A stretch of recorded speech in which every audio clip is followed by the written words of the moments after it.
Ready, set. All right. Hey guys, good morning, good afternoon, and good evening. Welcome down the security rabbit hole to another edition of the Down the Security Rabbit Hole podcast. Look who I got with me. That guy. That guy. Hey, Trey, how are you, buddy? Raph, how you doing, man? It is. So for those of you that have been listening for a while, and those of you that have been around the industry for a while, as Trey mentioned before we started recording, like we've known each other probably longer than not at this point. I remember when you were a bright-eyed, bushy-tailed youngster. I feel like I still look like that without a beard, just for the record. I know. I'm trying to hide seriously, though, you get some of that gray out, man. Like people be carding you again. Working on it. Still card you. That boyish charm. I lost that when I got old.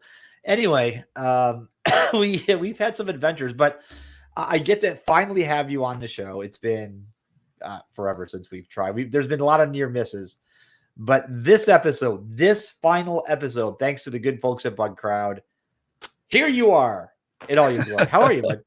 Man, I'm well. First, congratulations on 15 years of podcasting. Like you've been recording for a long time. I remember the early days. It was like you and Marty McKay, like walking around, recording people, having conversations. I'm like, yeah, this stuff's going to live forever. Do you really want to do that? That seems like a bad idea. And so the early days, I was kind of dodging it, and White Hat was pushing us to go do the thing. And then we actually had a number of good faith attempts to do it and never got to do it. So legitimately, congratulations on what has been a great run, and I'm excited the show's still going. Number two, excited to finally be here. I'm well. Gosh, when we met many years ago, we were much younger men. We've grown in our careers. We've had the opportunity to work with and serve some amazing teams and folks. I've got to take on some amazing challenges on that journey, and now I'm trying not to be an old dad with two little kids. Like before we started recording, we were laughing about dad stuff. It's just kind of fun to watch things develop, right? It's funny. This and maybe this may be reminiscing a little much, but when we started, like this is what we did. We went to work. And like we never really got off the clock. You're on your phone all the time. You're checking, everything was like, what's going on? How do I stay engaged? You're going to bed, checking your phone, checking in with people, reading. Now it's kind of like I'm here, I'm doing a job, and like, oh look, family, gotta go. It's really funny. I was that kid at like 12 or 13 years old. Do you remember the day timers? Like not just your planner, but like the day timer. Like you had to buy the subscription pack every year. Yes. I was a 12 or 13 year old with a day timer. And so I was working, I was doing things. I was mowing lawns, I was shoveling snow. Like I had a plan. I was doing things. And, moving into industry, cybersecurity doesn't sleep. And so earlier in your career, you're trying to get your arms around all these things. You're trying to build domain expertise. You're trying to get all the experience and all the repetitions in you can. Yeah. It's been a long run, but you're 100% right. I mean, now I try to clock out and go home and be present with my kids in the afternoon. I put my phone in focus mode and put it on the charger in the bedroom and try to ignore it. And I check it a couple times just to make sure nothing's blowing up. That's part of our jobs. We're at that point in our career. But, if you need me, you're going to call and it's going to ring and I'll come grab it. But it's time to play dad. And that's the only thing I ever knew I wanted to be was a dad. And so I want to do a good job at that if I can. That's right. It's funny, like you, I think as you were saying, like earlier in your career, trying to learn as much as you can, get as much of the base as you can while you still have kind of the energy and drive for it, right? Because our priorities change as adults. I wanted to be a dad as well. I happened to, I got both of mine at the same time, so I just get that right out of the way quick. Yeah. People always ask, like, what's it like to have twins, like versus one? Like, I have no idea, and I really don't want to know. Like, I don't want to know the hard thing that I was like. It was just hard, and it got harder. And I was like, okay, well, and everybody says the older they get, it doesn't get easier, it just gets hard in a different way. I'm starting to understand some of that now. That's fun. My sixth graders just had their first official like homecoming dance this past weekend, and I'm a little concerned about how fast they're going, but there it is, man. It's an interesting industry. I think let's call it a round number, 25-ish years since we started giving talks and trying to share our expertise. A lot has changed, but most of it's kind of the same, just kind of recycled. Do you feel that? You know, in the early days, I was sharing what I thought was research, and very early on in public speaking, and I think you had the same experience. Looking back, I distinctly recall walking off stage and meeting people immediately that knew more about the subject matter. I was on stage presenting Yeah. research where I thought I was, and what I learned was I wasn't necessarily pushing forward the edge of the conversation. I was the person that was dumb enough to get on stage and talk about it. And so our facility was to guide the conversation forward, to facilitate that conversation where you and I have the ability to speak and communicate, and the folks that are far more technical than we are may not be gifted in that same way. And so what we're doing is facilitating the congregation, the community of those folks to be able to come together and have that conversation. And so early days, yeah, we were getting out there being dumb. I think over time, our conviction and our appreciation for the nuance and the edge cases of what we're trying to drive forward in the conversation and tying it back together has evolved. But man, it's been an amazing ride. I think to your point, earlier in your career, you know, when you're single, unmarried, or even young married but no kids, you have the flexibility to work the long hours. You have the flexibility to forward deploy, go to conferences, or go deploy for incidents and go travel with customers, all this kind of thing. And that is so valuable, and it's so great, and it increases our diversity of experience, the environments we get to see, the situations, and the folks we get to learn from. And you know, you carry that forward, you pay that forward. But my capacity to do that now is diminished, and so I'm bringing that perspective as opposed to staying fresh. And so I want to lean heavily on the younger, the faster CPUs. I can feel my CPU slowing in the contrast of the younger folks. I'm like, wow, that gets fast, man. Yeah.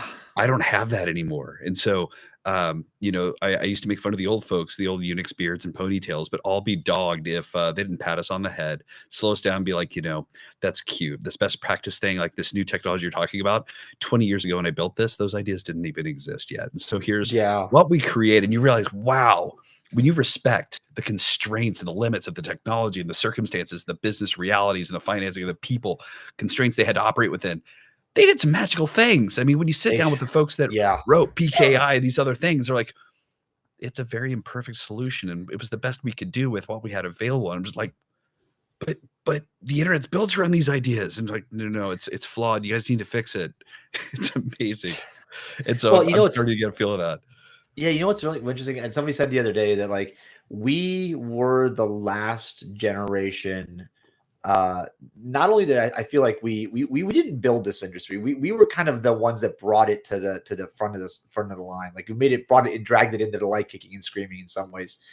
But we were the last generation that knew what it was like to be offline.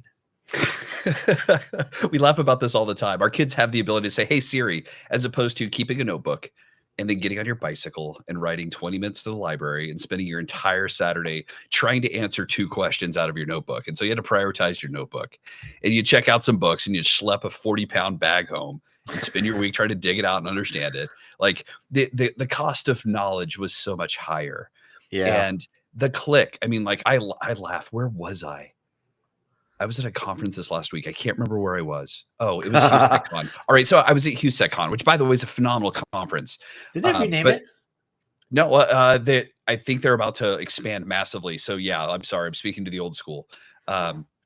So one, phenomenal conference. Number two, their internet is constrained by the facility they're in. And so a lot of places when you run events, like you're constrained, but I'm talking, it was dial-up ISP velocity internet, and it's not their fault, but you're clicking, you're waiting. I'm literally waiting to hear the modem, like kerchunk, and then dial back in again. Like you could, like, remember when you were hacking the browser to get multiple tandem threads so you could download like more tabs simultaneously? It felt like that. The cost of knowledge is so much lower now, and it's unbelievable the point you're raising, because we take it for granted. We take it for granted, the ability to I think not just the cost of knowledge, but the inductive and deductive reasoning required now. So you have an answer, as opposed to, I don't have this information, I need to reason out what would be a rational solution, and I'm okay if it's wrong, but this is roughly what I've got. I'm going to stop. I'm on a soapbox. No, but you hit a point that I've just needles me with how easy and readily we have access to information. That has unfortunately ushered in, I think, a lack of critical thinking and independent thinking in some of those folks, right? So think about, and I'll use myself as an example. When I was younger, I could drive someplace once and I could get there no problem the next time. That's right. That's right. Now I can pop it into my on screen on the dash and just be like, hey, take me there. If that went away, I don't know that I could do that again. So while we're all getting like access to information isn't making us smarter, I think the way that we thought it would.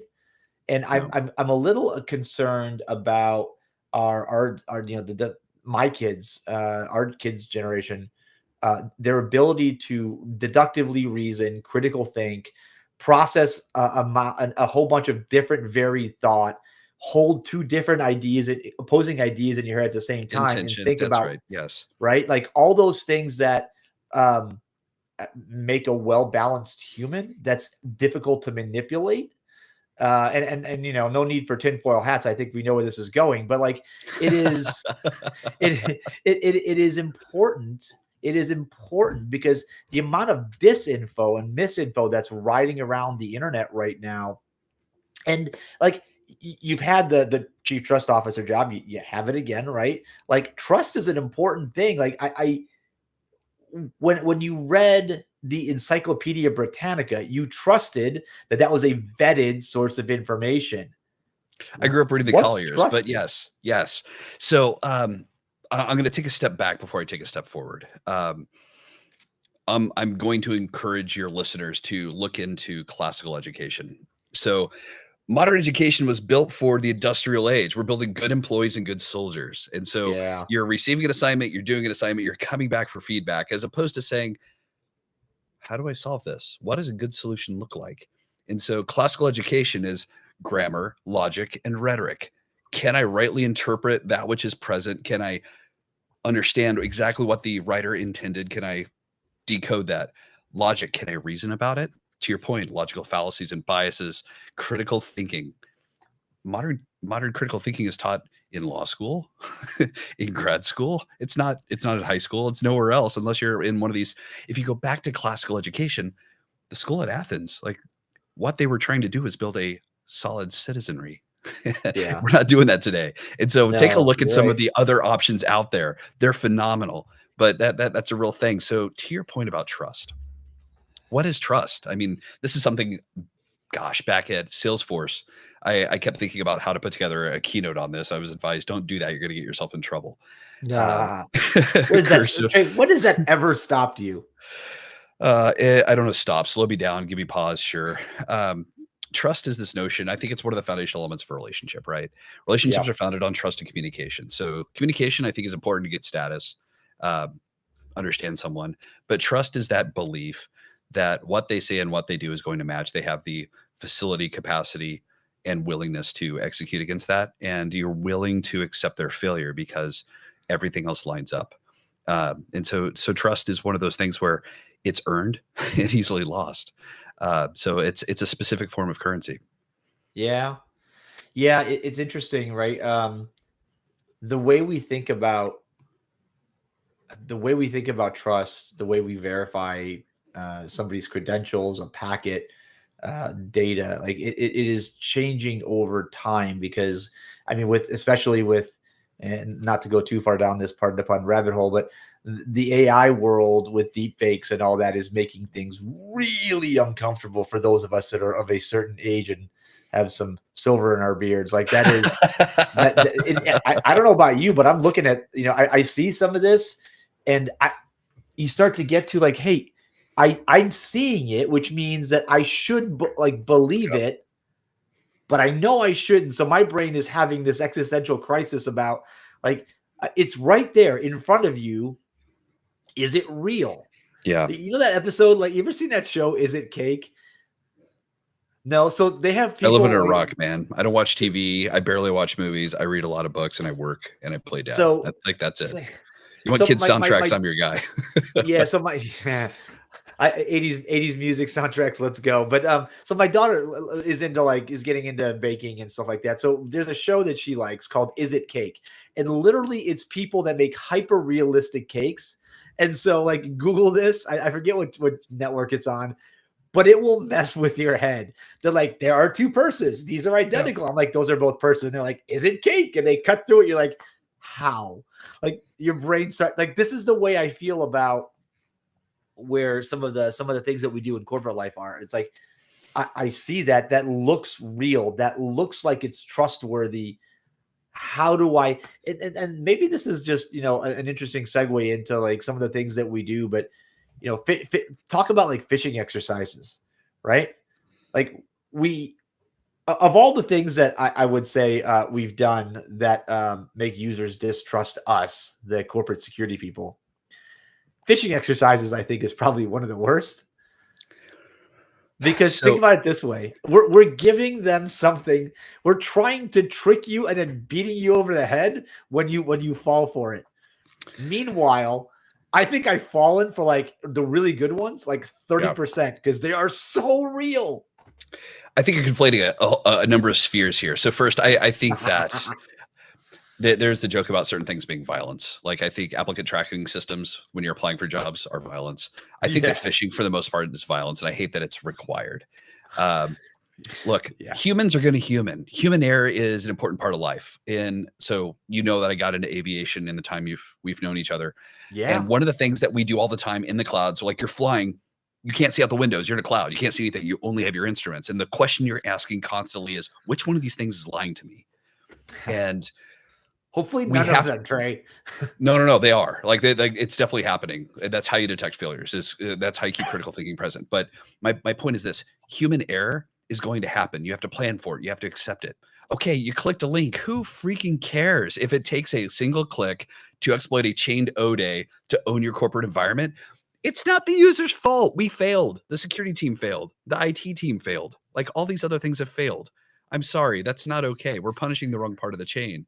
We want them to be good custodians. We want them to understand the power of access, control, input, the sensitivity of the data, the value of what they're empowered to support, custodial responsibilities. They're the babysitters. They are responsible for the safety of their access and the data they've been entrusted with. And to punish them for clicking a link. Now, if they click a link and everything looks wrong, and then they go through and do their SSO login and offer a 2FA, you know what? Okay, lines have been crossed. Let's talk about this again. That I think is fair, and I think that's less disingenuous than you clicked a link, you suck. Here's some more trading. The beatings will continue until morale improves. It doesn't work, right? Yeah. So let's take a step back from that. Okay, so AI, it's making phishing better. It's toil reduction. So all the additional legwork required to make a really good phishing email, it's going to help. That's great. But let's go back to your prior thought. I think there's a real gem in there. Is it cake? Kids today are now saying, I don't know, that's probably AI. And it's the genesis or the renaissance of critical thinking. They don't believe everything that's coming at them, man.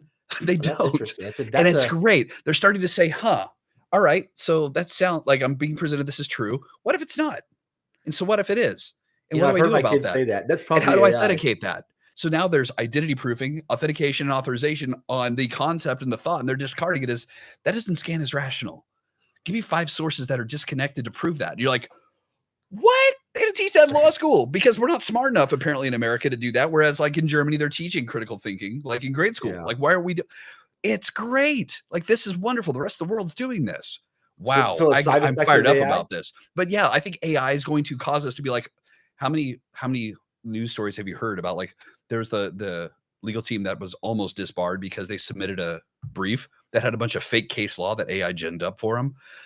There's a headline. I haven't proven this one out, but KPMG apparently submitted some massive government report, and there may or may not be a settlement about it. But all of us are using AI in different ways, and we have to treat this as. I think that AI is great for like the blank page problem. If I need to write a report, starting it with a blank page is the worst. But if AI says, "Here's a thing," I now have an opinion because I don't agree with AI, what AI put forward, or I like part of it, but now I've got an idea and I'm rolling, right? Now, this introduces all kinds of other things because now you've got sample bias, recency bias, the bias of the ground truth data, and whatever came out of the algorithm is going to have steered my thought and give me thought like mind capture. And so we've got a whole bunch of other biases and fallacies we have to address. But gosh darn it, if we're not starting to think about it, how many times have you heard the general public discard something they were given as a fact? We're getting away from headline and tweet level thinking. This is great. Well, that's an interesting way to think about it. I hadn't thought of that, but I have, like I said, I hadn't heard my kids say like that's probably AI like several times. And a kid discarding something in front of them. God bless. Yes. Yeah. Right. That's okay. So that's the renaissance of critical thinking brought to you by the AI apocalypse. Good. There's an upside to everything, I suppose. I'm your guy. I've always been that guy. I know. I love it. I love it. But I don't know. The foundations of trust are different, I think, now than they were when we were kids, when we were young adults, even when we were younger. I feel like that keeps shifting from, like, as long as, what's the phrase? Believe none of what you hear and only half of what you see. I feel like that those numbers need to go lower. Yeah, I think AI may have skewed that, right? So let's apply this to the professional sphere, right? How do you trust a company? Like, we've all done the checklist. Like, I'm not going to use your SOC 2 or your ISO report. I got my own custom questionnaire that's 400 lines. And so you're going to punish some company, browbeat them with a spreadsheet, and it's unique. Yeah. And like, okay, maybe AI will help massage some of that, but I'll be dogged if every company's trying to figure out how to trust another company. So what we preached at Heroku, and what I've preached since then, is excellence in design and engineering is the foundation of, like, if you're doing all those things right, security was what comes out of that. And if you've got the documentation in order and you're willing to pay for the audit, compliance is the natural, sustainable byproduct of that virtuous loop. Now, we've invested all this money in people, process, technology, and we have a security program. Well, brother, you and I have been around long enough to know that compliance doesn't equal security. And most compliance audits are within this cute, perfect Japanese Zen garden that you rake every day, and it's beautiful. Yeah. And that, like, where you get owned is outside of that. And we're watching that in the ransomware cases. But I think we're at a point where the board is hearing a different conversation. They, for a long time, were wanting status reports and spend.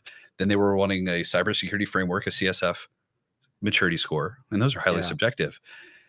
And so now there's some conversation around how to drive down the cost of cyber insurance. But I will posit to you, and you and I have a steep history in this, the only objective measure in our security programs is that comes from offensive security. So for most companies, that's a once a year snapshot. It's a Christmas card you get. Here's my pen test report. This is great. Good thing we only ship code once a year and people don't do research the rest of the year. This is great, right? Right.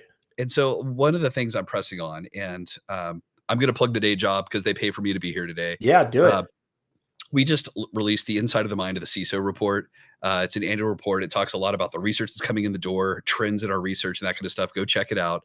But one of the things I argue for in that is the only way to objectively, non-negotiably, no inference, no mental perspective, stands to scrutiny. The only objective way to measure your security program is through offensive testing.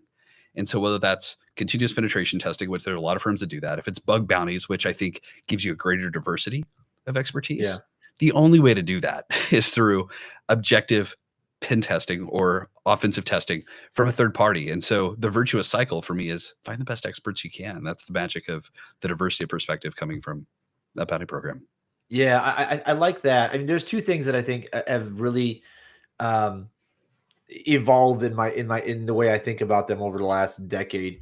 The one is evidence-based security. So, and this what you're saying kind of takes that.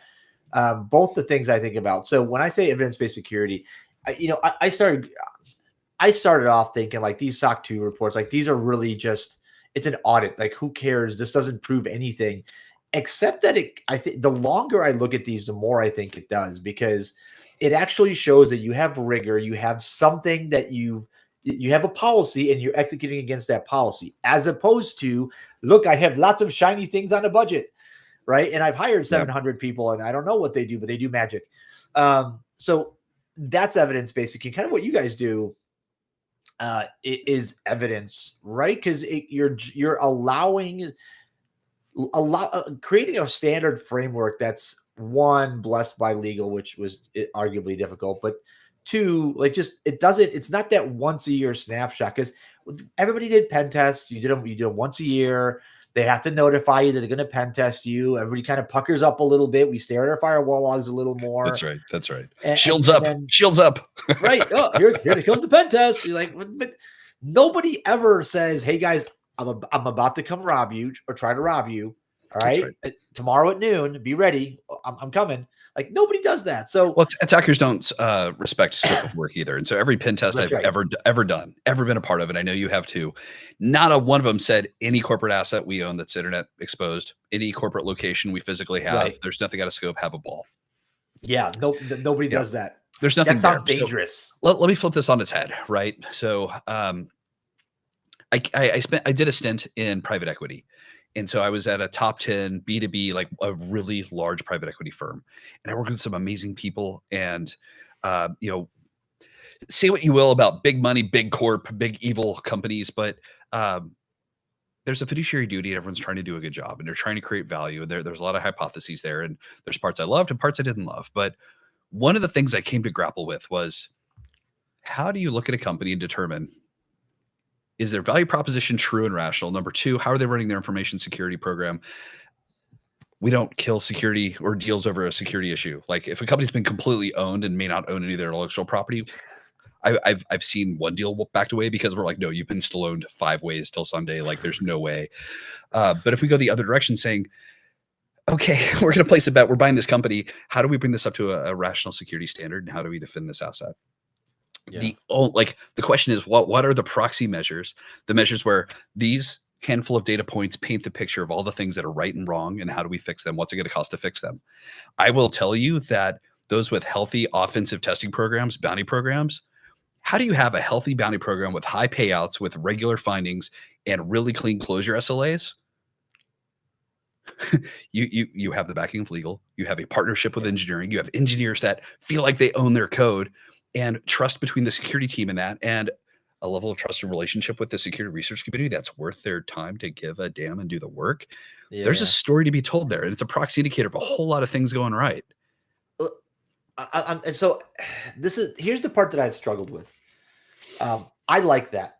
I think that's a sign of a mature organization, one that's thoughtful in its program, that is trying to do more than just kind of like put a facade up that says it. Like it's like the from Blazing Saddles, like they created the facade of the city, right? There's no actual city behind that facade.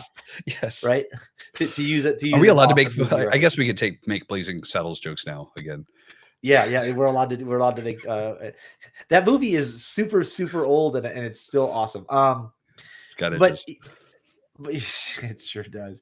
But how do you there are so many, what I'm trying to ask is, there are so many companies out there that see like that as the goal, shining goal at the top of a hill. And they're like, how do I get there? I still fail my yearly pen test. Like, how do I get there? I don't know. I don't know. My legal team doesn't let me do anything on live production. Like what? I'm sorry. I reject the premise foundationally, Raf. Like what do you mean you fail your annual pen test? You mean your stuff's not perfect? I'm sorry. I'm sorry, my brother in Christ. We're not running perfect companies and perfect applications and perfect technologies. And shame on all of us for acting that consumers can believe our companies are perfect and our products are infallible. I'm sorry, shame on all of us. Yeah, let's take a big step back and say, gosh darn it, we're on a journey. We're on a journey. Look, I'm a fairly fit dude. I eat clean and I'm super active with my kids. I have a purple toe right now. I'm on a journey. Things happen. Okay. So you have a pen test and you have some findings you don't like and you're not proud of. Yeah. Welcome to the party. Like, yes, that happens. It's not a question of what happens. The question is, what do you do with it? What did you do with those findings? I told you there's something in your teeth. You're going to go do something about it. I tell you your fly's open. You're going to do something about it. That's fair. The highest calling of our profession is to make it safe to talk about these vulnerable things. And if we can facilitate those conversations, remove the I'm being attacked or the reaction to say, no, we're on a journey and you're going to find things, and please let us know. And thank you. Thank you for letting me know. And we're going to take that on. Now we're gone full circle all the way back to trust. I'm earning trust. Feedback is a gift, and I'm going to validate that. I'm going to thank you for that. And I'm going to action that, and you're going to see it. And the cycle is virtuous, and it builds speed, and the avalanche gets more powerful. No, take it. Say thank you and go to work.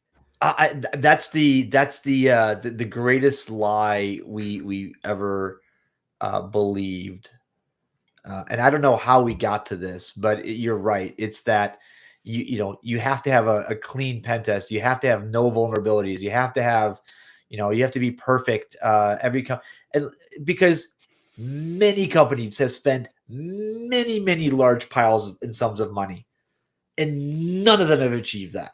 So at some point, do we not, like, the mentality? And I appreciate that you brought this up. The mentality does have to change. Like, that's not an attainable thing, right? We just have to. And I think that started.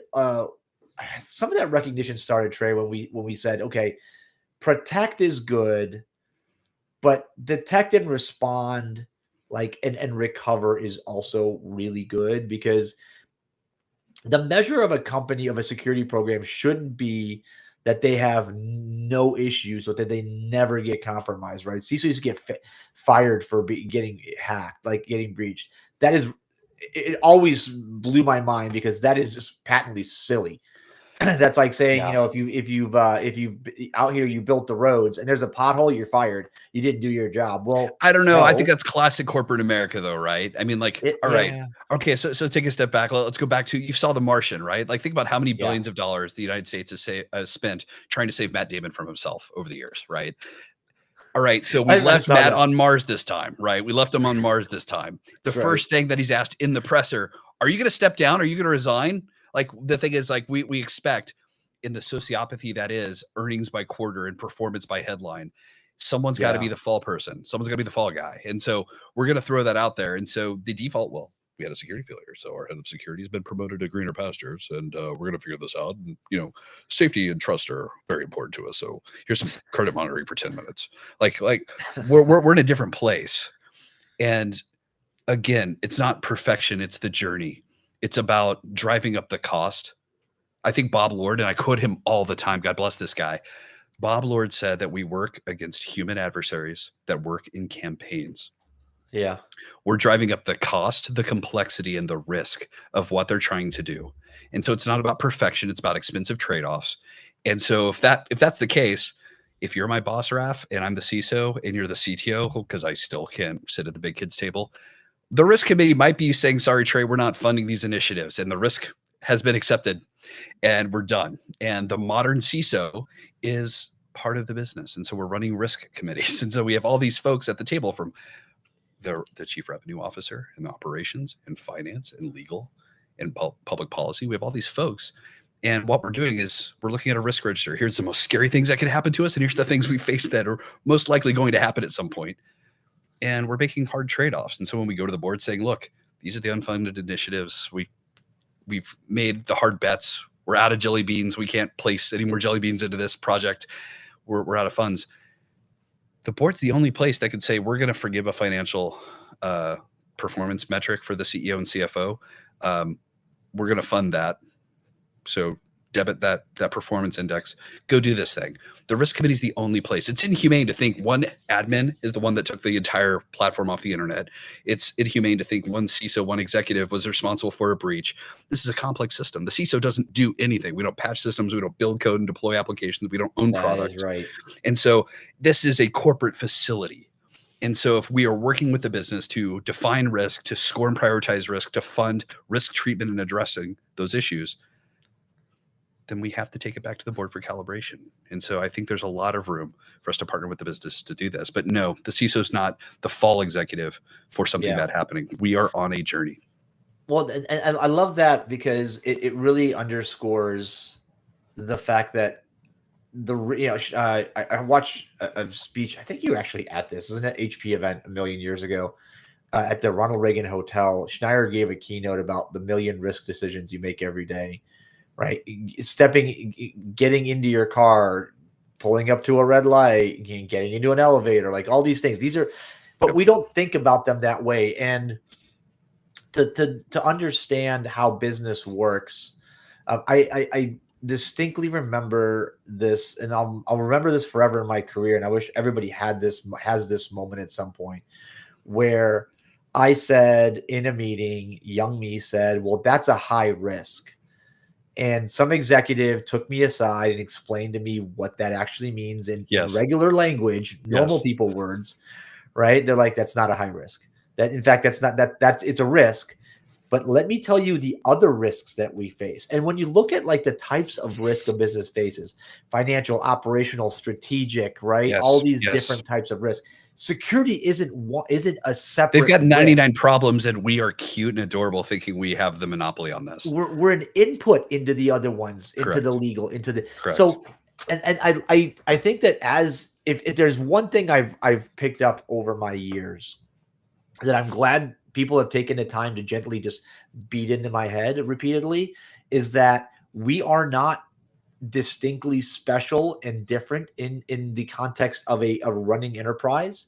We are an input to a series of a register of risk that decisions are made, money is allocated because it's not infinite, and people sit around and say these two things they're both kind of bad, but we think we're gonna put our money on this 100%. one.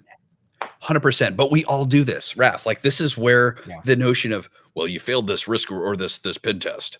Like purchasing does the same thing over really stupid concerns. Our poor cyber insurance folks, the underwriters are not cybersecurity people. The actuaries trying to make sense of these relationships aren't cybersecurity people. And it's not that they're wrong. They're trying to do good work and they're operating within constraints. And it goes all the way back to what we talked about with our Internet 4 founders, where we inherited the work they did and then built it bigger and worse than they would have ever asked us That's to. right, bigger and worse. We've all done this. And so I think part of this is having the grace and dignifying the humanity of folks trying to do a good job and then pausing to say, okay, young whippersnapper, Padawan, I'm going to pull you aside and coach you in the ways of the Force. And here's all the dynamics that there's a lot of folks and a lot of challenges. I thought when I went to a Fortune 500 company that I'm like, man, I'm so excited to work somewhere where they've got it all buttoned up. They've got it scored away. I'm going to see what amazing looks like. And I'm going to learn. I'm going to grow. I'm going to sharpen the edges of my tools. I'm going to get it. I'm going to take this back into a small company someday. Oh boy. Yeah. I misjudged that one. And as it turns out, there's a whole lot of folks making a whole lot of money at various places in their career trying to figure it out. And we're all in roughly the biggest role of our career. And we're all trying to figure it out. So I think we need to be a lot more patient with a whole lot more people every day. Well, and so luckily I got that out of my system. Like that was like my first real big kid job as I worked at GE. I was like, this group has to have it together. And you walk in, you're like, oh my God. Yeah. How does this even function some days? Yeah. And the answer is, a lot of hard work and people continuously patching things, like moving things around. But so let me ask as a parting thought, because this is your line of business now, and I think maybe you're good to answer it. We talked about insurance a little bit, right? Because insurance is definitely part of this risk equation. Because, like, I think I'm a decent driver, but I have auto insurance. I'm pretty sure I'm not going to burn down my house. But just in case, I have homeowners insurance. Like, we get insurance for those oops moments that you go, oh, didn't see that coming. Now, there are different things that companies can do to raise or lower their premiums to kind of get a sense of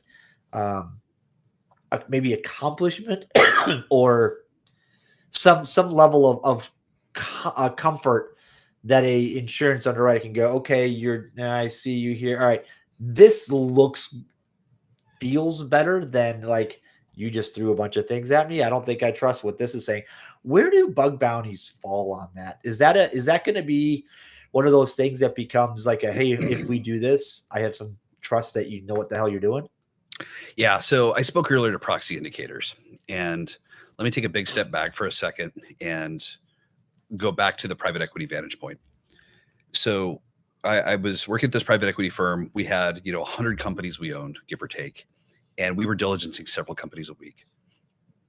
We're buying big platform companies. We're buying itty bitty ones to tuck into as part of the value creation hypothesis for some of the companies we had. And if I give you 15 minutes or if I give you 5 hours to talk to folks, to diligence that company, do your questions change or do you just go deeper in some of them? And the answer better be the latter, because you should be following the same triage protocol. If someone walks in to the emergency room or you walk up to a car accident on the side of the road, you're asking the same handful of questions. Are they breathing? Are they conscious? Are they coherent? Are they bleeding? Are they hemorrhaging? Is there anything we need to set? and how quickly Yeah. do we need to act before they expire. Same Yeah. protocol. And then from there, you're working on quality of life issues. So the triage should be the same. Mm. So my master's thesis, which I was doing grad school at the same time I was at this private equity firm, was based on this notion of, if the bookies, the people placing bets on whether a company is, one, safe to insure, and two, how risky they are to insure, the bookies that are placing bets on these companies are asking the same questions. Those questions were very expensive to learn from. So maybe we should pay attention to them and use them appropriately. Now, they still haven't opened the kimono to say these are the questions that are selecting in and out. I'm sorry, you don't have SSO, we're not talking to you. You don't have MFA, we're definitely not talking to you. So to your point, the proxy indicator, if you have SSO, you've done a couple of things. That one, ties business to security. It's efficient. You're actually advocating for the user. Makes for much cleaner onboarding and much faster offboarding, right? If it's used for all of your apps, that's a huge milestone. You've also now created a single gate for MFA. We could talk about break glass. We could talk about business continuity. There's a handful of proxy indicators that tell me not just about some adults in your company bought the right toys, but if you've operationally achieved those outcomes, you've got alignment across the business. And it wasn't just one team. It was a whole bunch of teams that agreed. And that's a proxy indicator. So when I come back to the bounty piece and the offensive security in an ongoing manner piece, that is, I think, the purest and most honest proxy indicator. If you've got a bounty program and a VDP program where all of your assets are in various levels of coverage, but your entire real estate is available to the research public with the diverse levels of perspective. And it's not, we're paying $20 for a P1. Like you've got $10, $20, $30, $50,000. You're paying real money for vulns. Remember when we talked a moment ago about Bob Lord's quote? Yeah. We work against human adversaries that organize their work into campaigns. Those campaigns, again, our work is about driving up the cost, the risk, the complexity for them. And so if we have to pay more money for a vulnerability, that means the availability has gone down. We're pulling in manipulating economic levers. And so that proxy indicator, one, is the cost of finding that vuln's higher. The level of expertise required is that much higher. And to have operationalized and met SLAs for closing remotely available, exploitable vulnerabilities that are on the internet right now, I'm sorry, the math gets very straightforward. And so at some point, cyber insurance, they're more concerned with ransomware, but as ransomware, I think we're on the early tip of the iceberg. I think we're going to see a lot more of it. But I think they're going to start looking for more proxy indicators. And if I've got engineers that own their operating code, that are moving with a sense of purpose and urgency to close those vulnerabilities, I probably have strong patching rigor. I probably have strong MFA. I have strong break glass. I have strong backups. I've probably operationalized a lot of things. The willingness to do the right thing and to take personal ownership, again, goes all the way back to the custodianship that we talked about with users and phishing. It's a strong proxy indicator. And I don't know how to tell a better story. But when I was in private equity and folks look, here's our program, here's our bounty program. We start looking, all the proxy indicators would line up. And there's something to that, man. There's something to that. That makes a lot of sense. I mean, you're never going to know the totality of someone's exposure at any given moment. It's just not a thing. No. But you can see habits, you can see policy in action, in process. You can see that they've been thoughtful about how they've laid out a program, their response, their support, how their executives are lined up, whether they are trying to effectively sue somebody that is trying to help versus taking it and saying, thanks for the help. Appreciate it. Here's here's something for your efforts. And I'm glad that the industry has sort of moved past that, because man, that this debate raged for a good couple of years about whether this was a good idea, whether this duck would float. And I remember having that conversation with Casey so many times around tables at Black Hat that I eventually just sat back and listened to him, like the same argument over and over. And it turns out he was right, shockingly enough, right? But this is an industry that I think is still evolving before us. I think one of the strongest indicators of a company's maturities there is you use the word resilience, not loosely, but I mean it in the way that we intended it. That is, how well do they transform well thought out complete policy into action, and how often do they exercise that? Because there's no worse policy than one that's never tested. It's like backups. Like, we've been doing backups for years. Yes. You go to, restore, you're like, oh crap, it's not been working for years. Right. So yes. Anyway, all right. I probably ran out of time about 10 minutes ago, but this has been good. So good to see you. Thanks for having me on. Yeah. I could talk to you forever. This is good. One more plug, please go find the Inside the Mind of the CISO Report 2025 over I'll put the link. Super fun. Great. Thank you. I'll put the link in. And it's you know what? Now that you have a less public speaking, risk averse company you work for, maybe we'll have you on a couple more times. Let's go. If the PR gods do it. I'd love having you on, man. This has been great. Thanks for your insights. Kiddos are in school probably, right? So it's yeah. So we get a little bit of work time, and then they come back and be like, take this and put it off in the corner. But dude, good seeing you. Looking good. Always awesome having you on. I'll put the link that you give me for the report in the show notes. Folks, thanks for listening. That man has been Trey Ford, the one and only Trey Ford from BugCrowd. Thanks for having me on in your ears, you guys, and we'll catch you another time, another place on yet another Down the Security Rabbit Hole podcast. End scene, fade to black. We'll see you later. Bye-bye.